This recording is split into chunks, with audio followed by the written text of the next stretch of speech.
আসলে এটা খুবই দুঃখজনক একটা বিষয় যে মিজান ভাই আর আমাদের মাঝে নাই। মিজান ভাইয়ের সাথে আমার প্রায় মাঝের মধ্যে কথাবার্তা হতো এবং আমি যখন ওমানে ছিলাম তখন ওনার সাথে আমার অনেক ভালো একটা পরিচয় ছিল এবং আমরা প্রায় সময় দেখা সাক্ষাৎ করতাম, অনেক ভালো একটা ক্লোজ সম্পর্ক ছিল বলতে পারেন। তো কিছুদিন যাবৎ এমনটা শোনা যাচ্ছিল যে ওনাকে খুঁজে পাওয়া যাচ্ছিল না বা নিখোঁজ ছিল, এমন অনেক পোস্টও আমি দেখছি।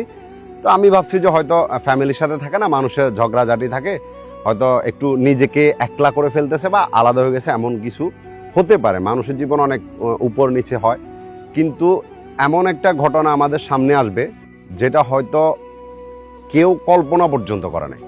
কিছুদিন আগে আপনি জানেন ওমানে একটা ঘটনা ঘটছে যেখানে 4 জন ভাই একসাথে গাড়ির মধ্যে ছিল এবং একসাথে দুনিয়া ছেড়ে চলে গেছে।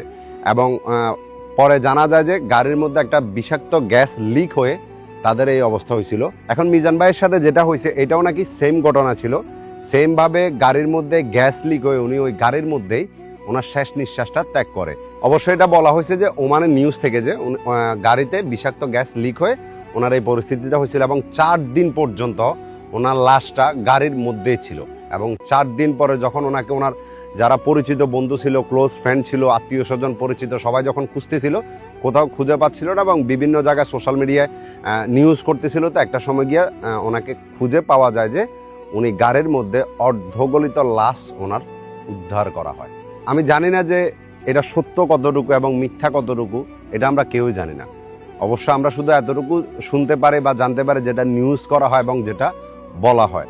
এবং ওনার ক্ষেত্রে সেমটা বলা হইতেছে যে গাড়ির মধ্যে বিষাক্ত গ্যাস লিক হয়ে উনি আর গাড়ি থেকে বের হতে পারে না এবং ওইখানে ওনার শ্বাস নিঃশ্বাসটা ত্যাগ করে ফেলে, যেটা আসলে খুবই দুঃখজনক এবং খুবই কষ্টকর একটা বিষয়।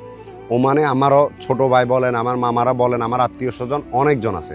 আই ডোন্ট নো, ওমানে আমি যখন ছিলাম, আমি 6 বছর ওমানে ছিলাম, কিন্তু এমন কোনো নিউজ আমি কখনো শুনি নাই। কিন্তু বিগত 2 মাসের ভিতরে এমন নিউজ 3টা থেকে 4টা শুনছি যে গাড়ির মধ্যে বিষাক্ত গ্যাস লিক হয়ে মানুষ মারা যাচ্ছে।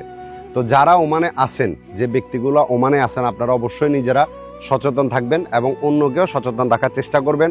গাড়ির মধ্যে যদি কোথাও যাতায়াত করেন তো ওইভাবে যাতায়াত করবেন। আগের তুলনায় এইবারই গরমের যে মাত্রাটা সেটা অনেক বেশি, অনেক, যার কারণে যে কোনো গাড়ির মধ্যে যখন আপনি লং টাইম জার্নি করবেন বা লং টাইম আপনি এসি ছেড়ে দিবেন, তো ওই গাড়ির এসি থেকে একটা বিষাক্ত গ্যাস লিক হয়ে ওইটা মানে বের হয়। এবং যখন আপনি অবশ্যই এসি ছাড়বেন তো গাড়ির গ্লাসগুলো বন্ধ থাকে, সরাসরি নিঃশ্বাসের সাথে মানুষের শরীরে ঢুকে পড়ে এবং মানুষ চাইলেও মানে নিজেকে বাঁচাতে পারে না ওই টাইমে, এবং নিজের হাত পা সব মানে অচল হয়ে যায়।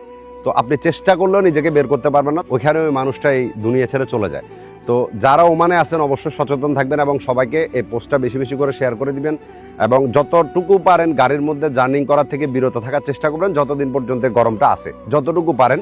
এবং গাড়িতে উঠার আগে অবশ্যই সব কিছু চেক করবেন, চেক করে তারপরে গাড়িতে উঠিয়ে, ঠিক আছে? আর অবশ্যই মিজান ভাইয়ের জন্য দোয়া করবেন, আল্লাহ পাক যাতে ওনাকে জান্নাত নসিব করে।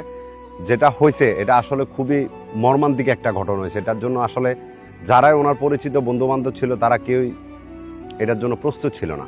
আল্লাহ পাক যাতে ওনার পরিবারকে কষ্টটা কেটে ওঠার তৌফিক দান করে এবং ওনার বন্ধুবান্ধবদের মনের ভিতরে যাতে ধৈর্য ধারণ করে দেয়, এতটুকুই বলার আছে। এবং লাস্ট শুধু এতটুকু বলবো, ওমানের মধ্যে যে প্রবাসীরা আছেন নিজেদের খেয়াল রাখবেন।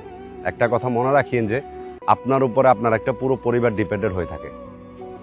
বাস ভালো থাকবেন, আল্লাহর কাছে আপনাদের জন্য দোয়া করে আল্লাহ পাক যাতে আপনাদেরকে সর্বদা সবসময় হেফাজত করে।